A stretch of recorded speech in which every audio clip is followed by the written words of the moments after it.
Welcome back, shop rats. Today it's a Talk About It Tuesday, and today we're going to talk about develop the skill or pay the bill. It's another one in my unpopular opinion series. Stick around. I'm Mike. You're watching my car's shop. Actually, this is the car, but I get it. A lot of people are not really interested in developing craftsman level skills. No judgment. That's fine. You do you. But if you're on this channel, this is all about challenging the status quo. This is all about challenging the mindsets. This is all about challenging the mainstream narrative. This is all about not doing what all of the cool kids are doing and doing it like Frank Sinatra. Doing it your way. A lot of people say, I can always get more money, but I can't get more time. Fair enough. My question is, do you actually enjoy what you do with your time? That's a bigger question. I get it. Not everybody wants to be a Gene Winfield or a metal craftsman or whoever, and they just want to bang together a car and get it out there and get it done. Maybe even pay somebody else to get it done. Again, no judgment. That's just not what this channel is about. So I'm not judging or condemning or ridiculing anybody else for doing things the way they want to. As I said, you do you. But if you're here on this channel, it's all about making stuff, not buying it.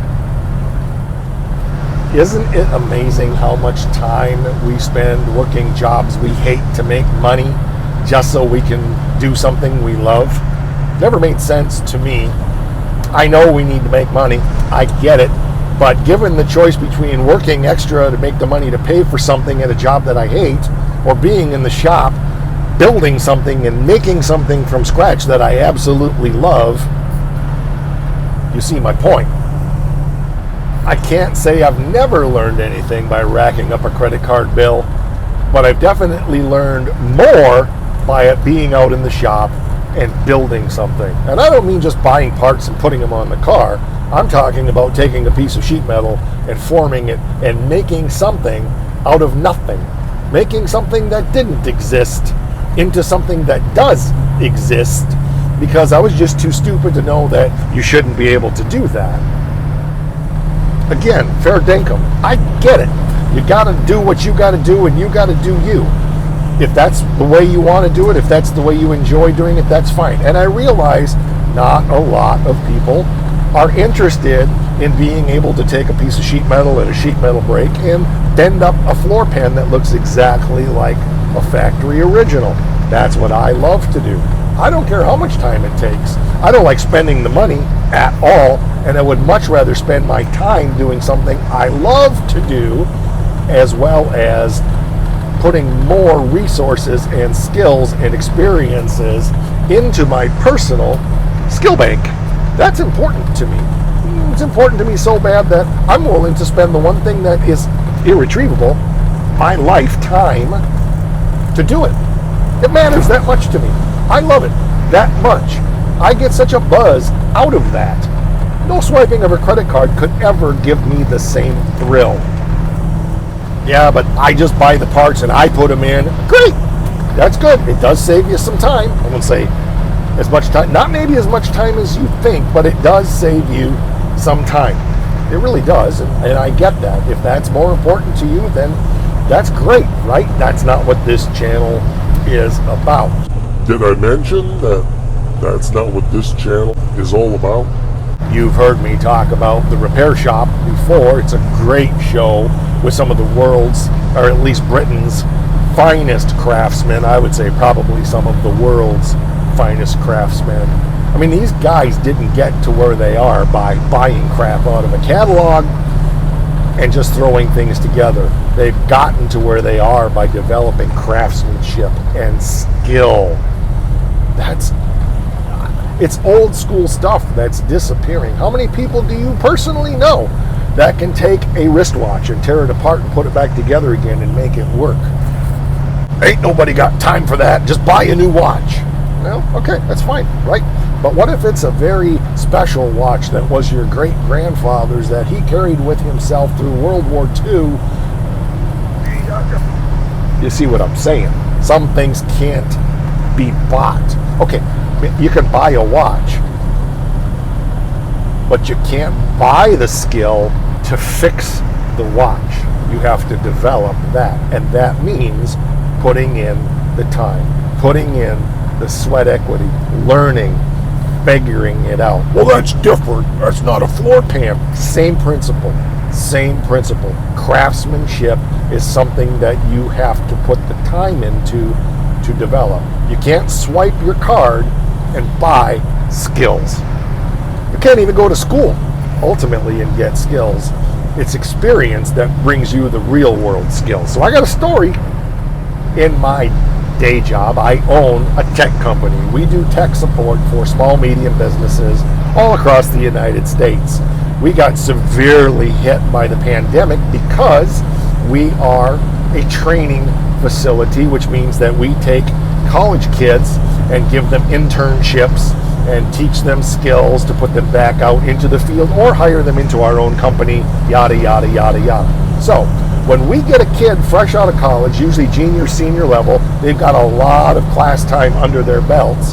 And the first thing I would tell most of them when they would come in is, okay, everything you learned in school, file that away as your foundation, but throw it all out the window. This is the foundation you're going to stand on, but now we're going to teach you how it's really done in the real world. Well, that's pretty arrogant, don't you think, Mike? No, it's not. It's not, because the education system is founded on teaching these kids how to do IT more in the corporate environment. We are not in the corporate environment. We are a small business servicing small and medium businesses, and it's a different philosophy and a different mindset, especially when you're servicing several hundred small businesses and everyone does things a little different. There's no cookie cutter that's going to fit that. You have to stand on the principles and develop the skills. I'm going to get to the point. Hang on. As is always the case, even the kids that I would hire would eventually leave and go out into the corporate workspace and get jobs and make big money at Menards and all of that stuff. And I've had several of them come back and say, I can't believe how overqualified I am for my job. Anything they've asked me to do, I've known how to do it because of working here for the last 2 years. So let's rein it back to automotive restoration, preservation, and more. And let's just think about that. Yes, you can go to school to learn how to do this stuff, but until you're out in the real world, it's a different world out there, and it is only by developing your skill bank that you become an expert or a craftsman in what you do. And you don't have to be doing it professionally to do that. You can do that for yourself. You're not going to do that by buying parts out of a catalog. You're only going to do that by building stuff from scratch. I'm not saying you won't develop some skill by installing parts, because you do. I'm not saying that, but again, this is a fabrication channel. Yeah, but there's no hot rod shop out there that's going to make everything from scratch. No customer can afford it. Okay? What are you going to do when it's a one-off $500,000 or $1 million Ferrari and nothing anywhere is available, and you have to use an English wheel and a sheet metal brake and a shrinker stretcher and all of the stuff and hammers and dollies and all of the stuff, and they give you a pile of metal and say, make us a fender. Or they give you a pile of aluminum and they say, make us a hood.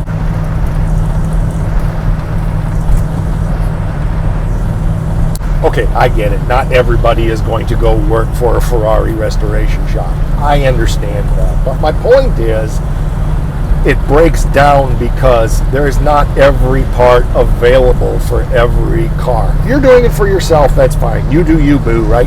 But if you're here because you're interested in learning how to make stuff instead of buy stuff, that's what this is all about. Develop the skills and don't rack up the bills. It's time to build your car. All right, I'm going to get out of the pulpit and stop preaching.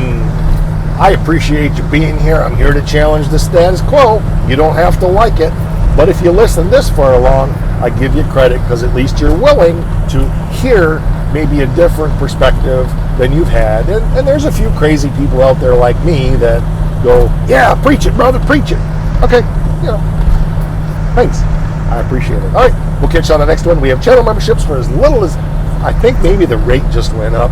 I always say as little as $5 a month, but I think they changed it. I didn't, but I think YouTube did. I don't know. Anyway, as little as $5 a month, you get access to all kinds of behind-the-scenes content, as well as early access to select episodes. I try to keep my channel members abreast of what's going on as much as I can without giving away some of the big reveals. You know what I'm saying? Well, once in a while I do that too. Anyway, I've got new merchandise coming. Stick around. I'll keep you posted on that. And one more thing at MKS. It is the most important thing.